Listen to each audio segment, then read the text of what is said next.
social justice and injustice. What is social justice?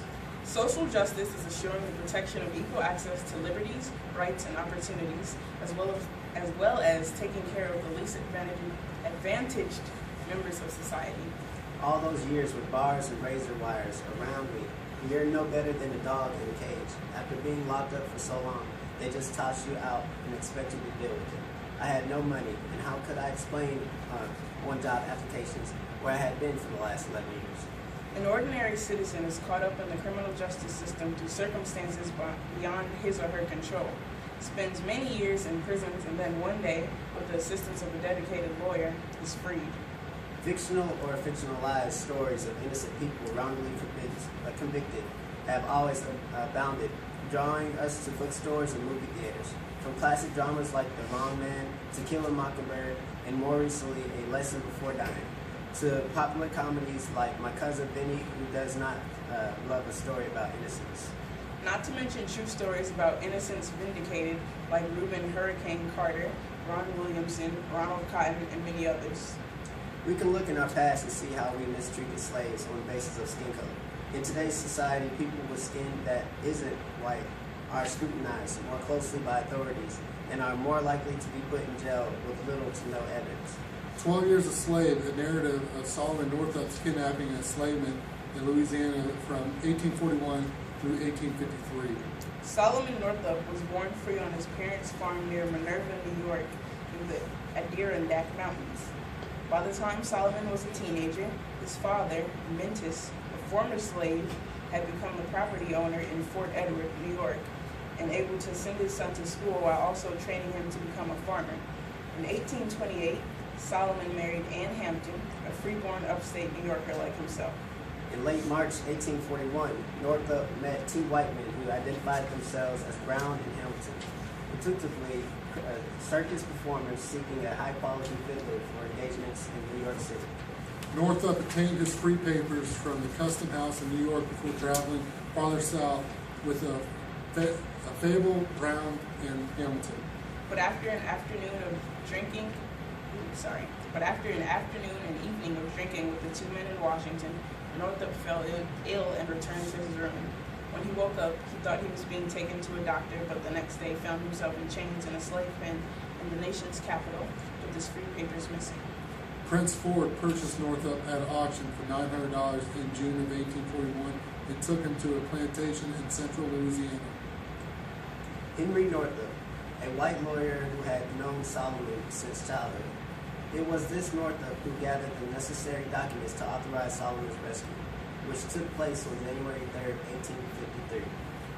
It is a strange history Frederick Douglass mused about 12 Years a Slave in a review in Frederick Douglass's paper, but it is truth is far greater than fiction. Think of it, for 30 years a man with all a man's hopes, fears, and aspirations, with a wife and children to call him by endearing names of husband and father, with a home, humble it may be, but still a home, beneath the shelter of whose roof none had right to molest or make afraid. Then for 12 years a thing, a shadow, personal class with mules and horses, to treat with less consideration than they, torn from his home and family, and the free labor by which earned their bread, and driven to unremitting, unrequited toil in a cotton field under a burning southern sun.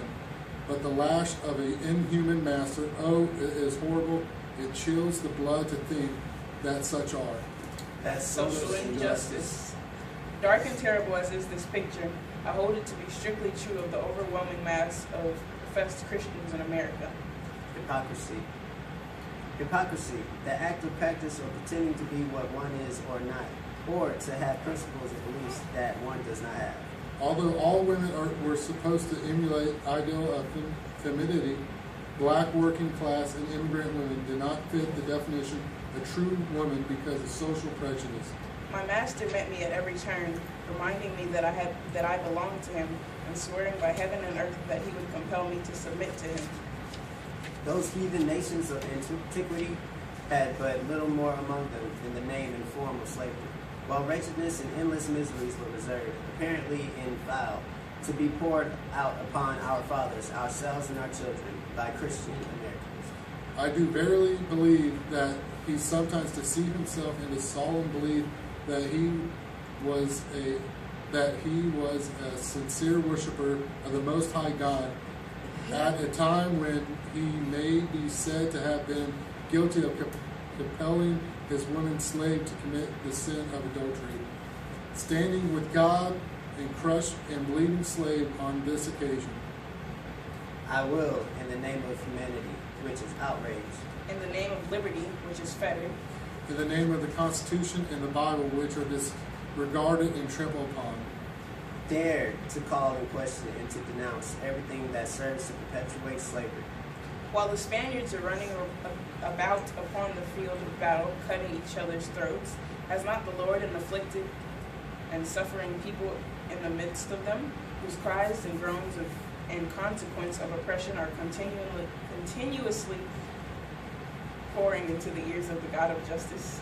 And yet, those various wretches are calling for peace.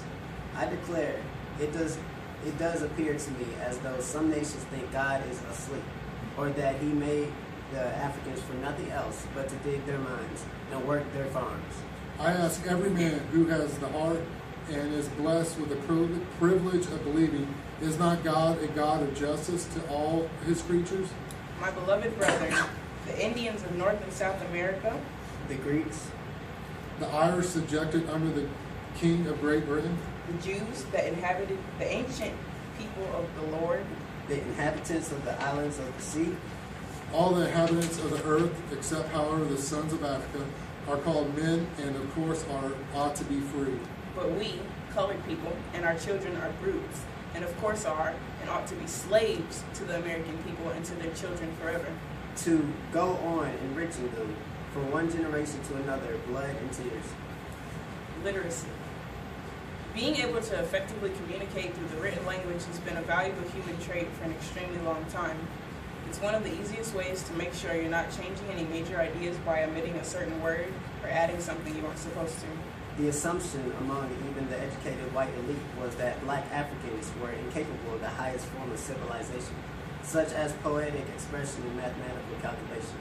Just at the point of my progress, Mr. Auld found out what was going on and at once forbade Mrs. Auld to instruct me further, telling her, among other things, that it was unlawful as well as unsafe to teach a nigger to read. Slavery's defenders claim that the black lacked the imagination, originality, and the vision to qualify as fully human equals of whites. To use his own words further, he said, if you give a nigger an inch, he'll take an L. A nigger should know nothing but to obey his master, to do as he's told. Learning would spoil the best nigger in the world. The authenticating documents that preface Wheatley's poems attest to the extent of the challenge facing the emerging African-American writer, when even some of her friends and sponsors could not see how a black writer's work could speak for itself without first being spoken for by whites.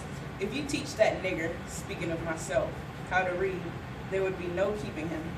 It would take forever unfit as him as a slave. 'Twas mercy brought me from a pagan land, taught my benighted soul to understand.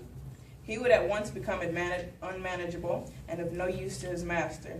As to himself, it could do him no good, but a great deal of harm. It would make him discontented and unhappy. Religion indeed has produced Phyllis Wheatley, but it could not produce a poet. The compositions published under her name are below the dignity of criticism. These words sank deeper into my heart, stirred up sentiments within that lay slumbering, and called into existence an entirely new train of thought. I am sensible. I ought to entreat your pardon for addressing to you a work so wholly devoid of literary merit, but as the production of an unlettered African who is actuated by the hope of becoming an instrument toward the relief of his countrymen. I trust that such a man pleading in such a case will be acquitted of boldness and presumption. It was a new and special revelation, explaining dark and mysterious things with which my youthful understanding had struggled, but struggled in vain. I now understand what had been to me the most perplexing difficulty, to wit, the white man's power to enslave the black man. While I was with her, she taught me how to read and spell, and for this privilege which so rarely falls to the lot of the slave, I bless her memory. The very decided manner with which he spoke and strove to impress his wife with the evil consequences of giving me instruction served to convince me that he was sensible of the truths he was uttering. I was never so surprised in my life as when I saw the book talk to my master, for I thought it did as I observed him to look upon it and move his lips. I opened it and put my ear down close upon it, in great hopes that it would say something to me. But I was sorry and greatly disappointed when I found that it would not speak. Constructing the attainment of literacy as effectively defined made it clear that in enabling the enslaved to become educated readers or writers who would analyze and produce texts for themselves, or indeed enabling them to become teachers of other slaves, people, literacy had at least the existential sense already proved to be a pathway from slavery to freedom. The end.